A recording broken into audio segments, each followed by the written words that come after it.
Oi, gente! Vamos hoje ter o nosso último conteúdo de ciências do módulo 2.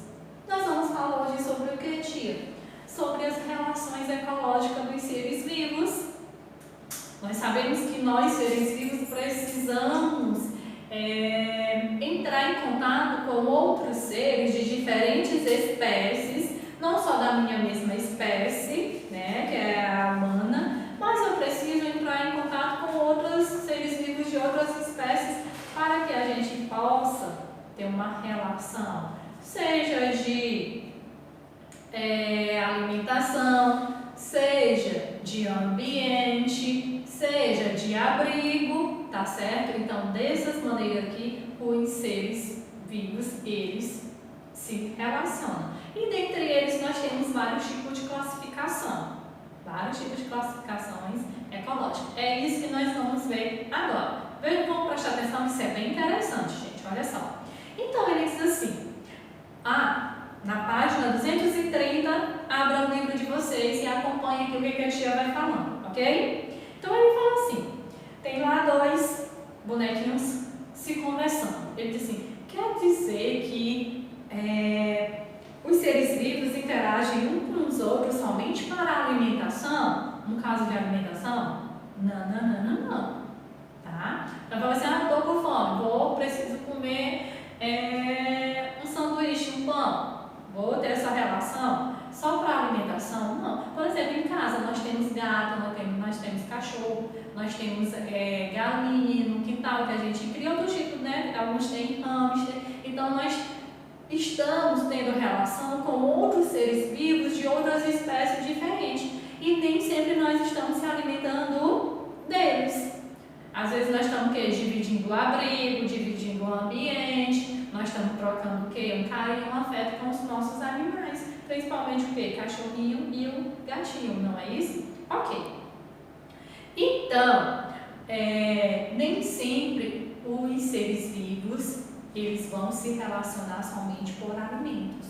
Não, eles também se relacionam para ter o quê? Busca de território, busca de abrigo, busca de proteção e também busca para sua reprodução, né? Poder reproduzir e ter mais seres vivos daquela espécie. Ok, vamos agora conhecer a nossa primeira tipo de relação ecológica, que ela é chamada de sociedade. Sociedade por quê, gente? Porque os animais dessas mesmas espécies, eles trabalham, eles vivem em conjunto, eles dividem as tarefas deles no grupo lá onde eles vivem. Quem são esses animais?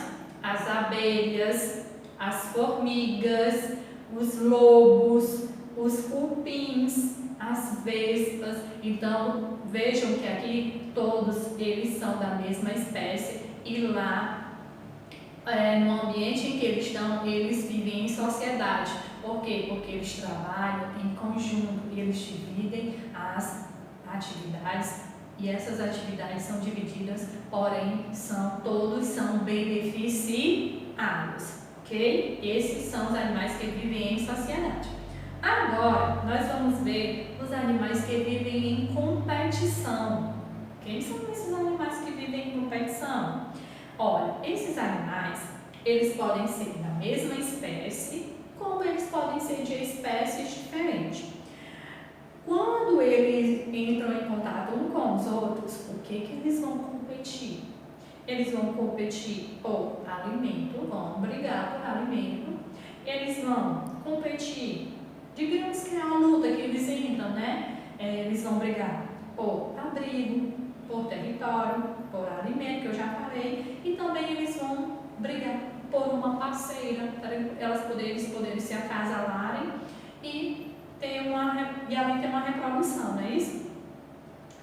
Principalmente, olha só, na competição, sempre quando eles entram em contato um com o outro, na briga deles sempre vai haver somente um ser vivo que é o vencedor. O vencedor pode sair machucado, pode. Porém, o que perdeu, ele vai sair mais machucado ainda. E às vezes, gente, ele sai até morto, tá certo? Tudo isso eles estão brigando porque eles estão entrando em competição pelo parceiro, pelo alimento, pelo território, pelo abrigo e até às vezes por água mesmo, né, que faz parte da alimentação. Ok. E aí, quem são esses animais que vivem em competição? Entre eles mesmos, da mesma espécie ou com espécies diferentes? Aí nós temos o exemplo aí no livro de vocês, das antílopes, nós temos as zebras também, são animais que entram em competição, as hienas, os urubus, né, os elefantes. Então, eles podem competir com eles mesmos e com outros animais, sempre por algum motivo que eles geram essa competição. E lembrando que sempre tem um que sai vencedor e outro sai perdedor, que perde. Às vezes ele sai até daquele bando, vai para outro bando, porque ali, como ele perdeu, ele não pode mais ficar ali. Outro tipo de relação ecológica, nós temos a predação. Na predação, ele pode ocorrer por indivíduos, né, de espécies diferentes. Na predação, nós vamos ter o predador e a presa. O predador, geralmente, é aquele animal mais ágil, veloz, com presas afiadas, com garras, tá? E geralmente os predadores, eles são animais carnívoros. Porém, temos também os que não são. Por exemplo, nós temos aí o exemplo de quem? Da leoa, que pegou o quê? Uma presa. A leoa é o predador e ela pegou uma presa, né? Um alimento, outro animal menor que ela caçou, conseguiu e ela obteve para se alimentar. Porém, essa presa, às vezes, ela chega o quê? Na maioria, elas morrem, né? Porque são animais carnívoros, então eles matam para poder se alimentar. E temos o exemplo do urso, o urso panda. Então, ele está se alimentando de quê? Dos vegetais. Então, vejam só, o urso é um predador e os vegetais que ele está se alimentando é a presa. E eles se alimentam para quê? Para obter energia, obter nutrientes para eles, ok? Muito bem. Outros animais que são predadores, que vivem da predação: tigres, leão, o gavião, tubarão, hiena, ok? Vamos agora ver e falar um pouquinho sobre o parasitismo. O parasitismo, eles ocorrem por indivíduos de espécies diferentes. Nesse tipo de relação, nós temos o indivíduo que é o parasita e temos o indivíduo que é o parasitado. O parasita, ele vai se instalar no parasitado para obter o quê? Energia também, nutrientes. Quem são eles? Quem são os parasitas? Os piolhos, os carrapatos, as pulgas, as vermes, né, as lombrigas. E aí, ó, o piolho vai se instalar no parasitado. Quem é um parasitado? Nós, seres humanos, né? Que ele vai ser alimentado de quê? Do sangue, ele vai sugar o nosso sangue. Nós, seres humanos, que passamos por um tempo que temos piolho, nós não vamos ser tão prejudicados, tá? Porque aí nós vamos tomar providências para acabar com esse tipo de parasita, ok? Porém, nós temos os carrapatos. Os carrapatos se parasitam, né, nos animais, por exemplo, o cachorro. Se não tomar cuidado, não tomar nenhum tipo de providência, o que vai acontecer? Os carrapatos vão cada vez mais aumentar, sugar cada vez mais o animal.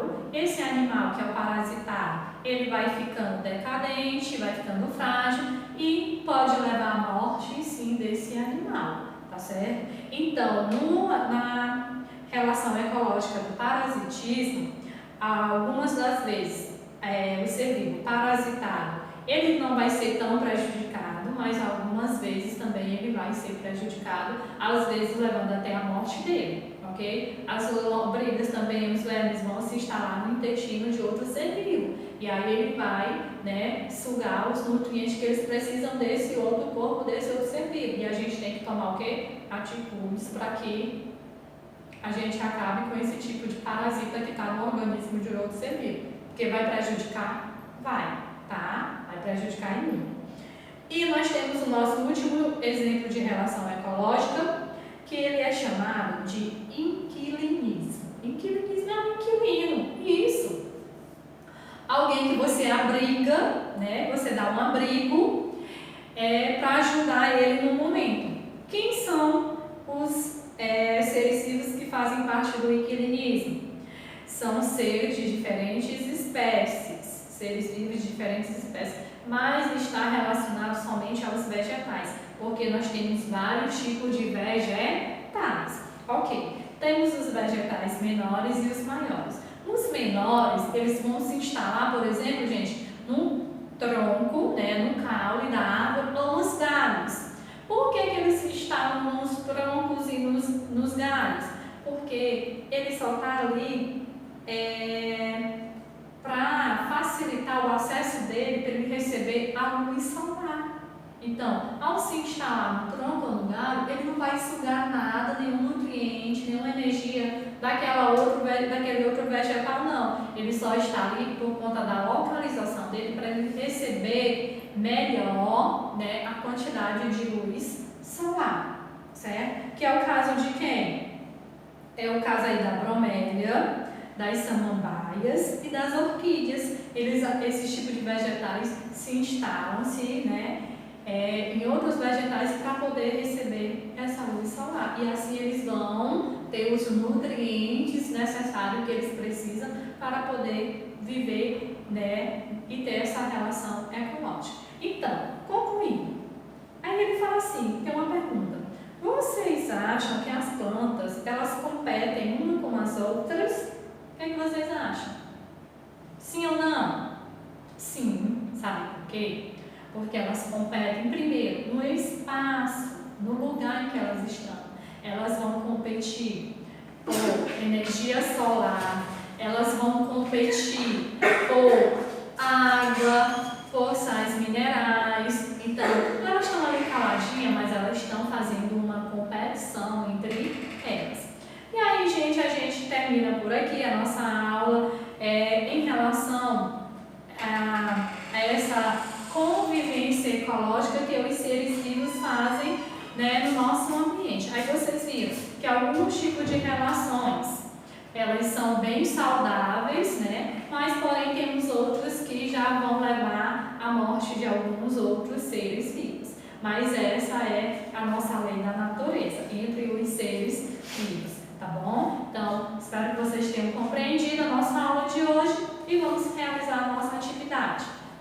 Beijos!